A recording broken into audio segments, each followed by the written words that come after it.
Welcome back to our conversation about the media and politics with our guest, Northeastern University journalism professor Dan Kennedy, author of The Return of the Moguls. So, Dan, Jack Schaefer of Politico had a column the other day about what he called the swoon in the political press over South Bend, Indiana Mayor Pete Buttigieg. Did I say that right? I think so. I think that's Boot-edge-edge. Got it.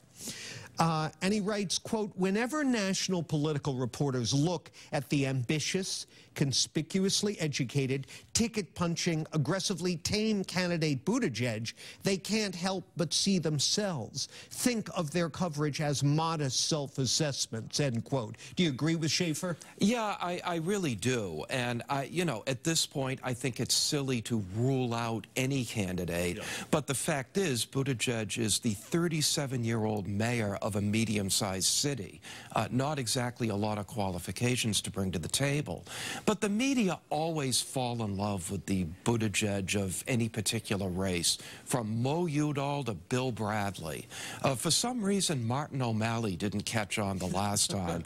But there's usually a place for that type of technocratic, liberal but not too liberal, issues-oriented candidate. The media just fall in love every time. Well, what's the antidote to this? Well, you cover it. You cover the story, but you cover all the candidates. That's the antidote to it. Yeah, yeah. Well, there is a lot of hype in political coverage, and people tend to go with the hype. It becomes a self-fulfilling prophecy.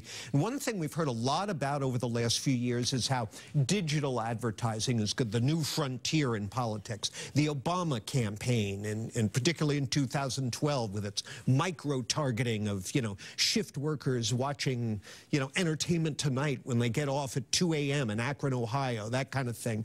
And then the Trump campaign was also cited as an aggressive digital advertiser. And yet there's a new study out showing that in the midterm campaigns, less than 5% of media budgets went to online ads. It was just the same old staples, TV ads and direct mail. What do you make of this? Yeah, I'm a little surprised by that, because it did seem that we have been shifting to a situation in which an awful lot of ads would be served up by Facebook and Google.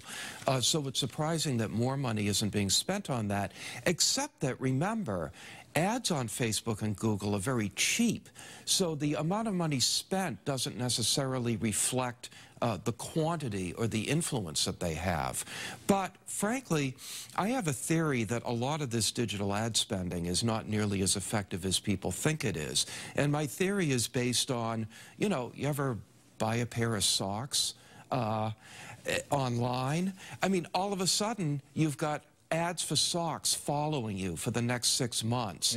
Yeah. The algorithms are stupid, and I don't know that a lot of this digital advertising is as effective as Facebook and Google want you to think that it is. Professor Kennedy, we'll look forward to catching you over there with our friends at Channel 2, and thanks for coming by. Look forward to having you again. Thanks for having me, John. Professor Dan Kennedy, author of The Return of the Moguls. That's it for my time this morning. Now it's back over to my colleagues for more WBZ News.